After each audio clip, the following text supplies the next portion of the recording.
Hi friends, అందరికీ బండి glamour అనేది కూలింగ్ పెడతాం జరిగింది. అంటే ఒక 30% అయింది.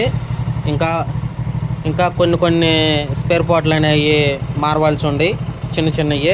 అంటే బండికి అవుట్లుక్ కోసం ఈ అవుట్లుక్ అనేది బాగుండాలంటే కొన్ని స్పేర్ పార్ట్లు మార్చుకోవాలని చెప్పాను. కస్టమర్ వచ్చి ఇచ్చినాక చూస్తానన్నాడు.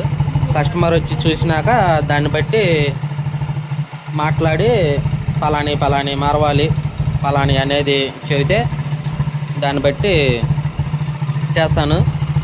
చూడండి ఫ్రెండ్స్, ఇది నిన్న అనేది సైలెన్సర్ కాస్టిక్ సోడాతో క్లీన్ చేశాను. ఫుల్ ఇంజిన్ బండి బీటింగ్ అనేది ఎక్సలెంట్గా ఉంది. అంటే ఇది ఒక గ్లామర్ బండి కంపెనీ నుంచి ఏ బీటింగ్ అయితే వచ్చిద్దో ఆ బీటింగ్ అనేది